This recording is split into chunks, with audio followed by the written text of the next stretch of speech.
First of all, I'd just like to say these young men and these coaches, the way they keep battling, keep fighting. And it's just one for us. Our goal is to win the Pac-12 championship. I know a lot of people still laugh about it, but that's what those young men believe. And if we can't believe it, then you can't ever achieve it. I'm excited the way they played, the hard-fought battle. Oregon, really good football team, a lot of great skill. That quarterback puts them right on the money on those bootlegs. He could really throw well in the run, and we knew that. But I can't say enough about Stephen Montez, the two young kickers, the battle they all did. I think Montez is the first quarterback in the history of Colorado football to throw for 300 and rush for over 100 ever. So pretty much a legendary game for his first one from a kid from El Paso. I can't tell you now, you keep doing this, you'll be in the El Paso Hall of Fame for sure.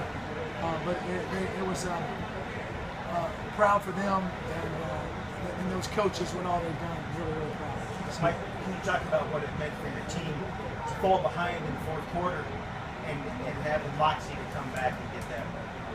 Well, they've got an uncommon attitude and soul. They've been to it and back, and they knew they can't ever give up, and they understand that. And people ask me all the time, how are you going to be able to do that? They just kind of start making plays in those situations, and they don't hang their head, and they just keep fighting. They know now they're a heavyweight boxer. They can box with the heavyweights, and when you know you can box with the heavyweights, you keep punching. If you don't think you can box with them, you stop boxing, and they know they can box with them now.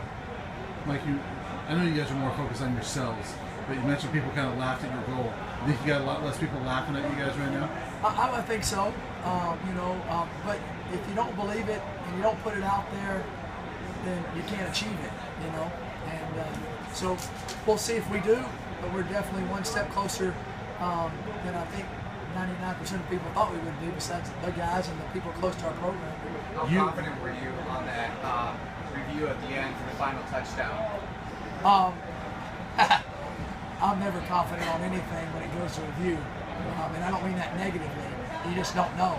But the way he caught it, his foot was in, I thought they would give it to him because you could see he had possession. He didn't bobble it after that, and so that was a great. That's why we have replay. That's why we have replay, and it's hard for those officials to make those plays.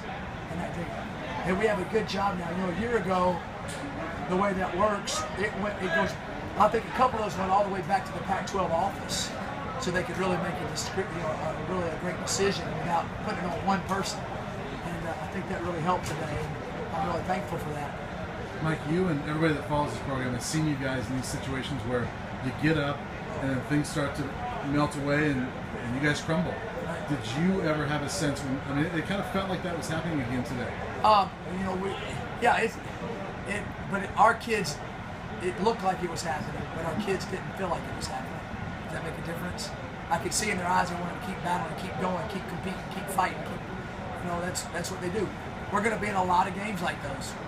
And when you play an elite conference like this, and we're trying to come from the depths of the model, climb up it, there'll be a few more like that, and I believe we'll come out on top of a lot of them. Especially coming off last week, how important was it? Do you think it was for Stephen to kind of complete those early passes and kind of get his really important. That was our goal, was to get him off to a comfortable start. So we had repped those same routes, and they got in the coverages we wanted them to, and that helped. Did he exceed your expectations at all today? Oh yeah, I knew it was good, but to set the record for Colorado history, that's pretty. I would say he exceeded my expectations. The way he just kept battling, we got two really tough quarterbacks. There must be something in the water in Boulder. Were you more impressed by his start or the way he came back from the 2 picks? The way he came back from the 2 picks, being a redshirt freshman in this area, in this sense, because he could have just crumbled and said, I just screwed it all up for all of us. He just said, no, he just kept playing. He has a gunslinger mentality, which sometimes it hurts you a little bit, but in the end, if he keeps playing, he'll make a lot of plays to help you. People have asked you over the last year or so about a signature win for this program. Is this it? I would say this is a signature win as they go. You're playing the perennial Pac-12 champion that usually, the last time we came here was Marcus Mariota Day, and they killed us. And all these, 80% of these kids were out there. And then winning one on the road after you had lost one last week that you let slip away. and we go to back-to-back Michigan and Oregon, and really could have won both of them, won one of them. I think these kids believe they can beat anybody, and that's all you got to do is that if they believe it, they can achieve it. One last question for Coach. Your defense was breaking there, and then they came back. They had the stop on the punt, and then Akello gets the interception. Can you talk about the way they finished, and especially with Akello? Yeah, that was phenomenal.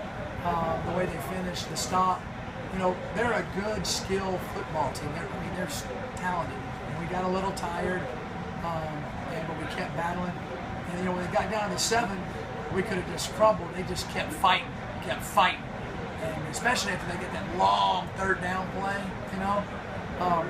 And then when he threw the route to the corner of the end zone, I've seen Akello do it so many times in practice to our guys. He's like Stretch-O Man. I said, he's going to pick it. I mean, I'm watching. I said, he's going to pick. Just hold on to it, because he's so. It looks open, but he's so long, you know. And what a heck of a play! All I could think about after he caught it was his dad, Lucky. I bet you Lucky's still running around somewhere up there in the stands. So I was happy. Thanks, guys.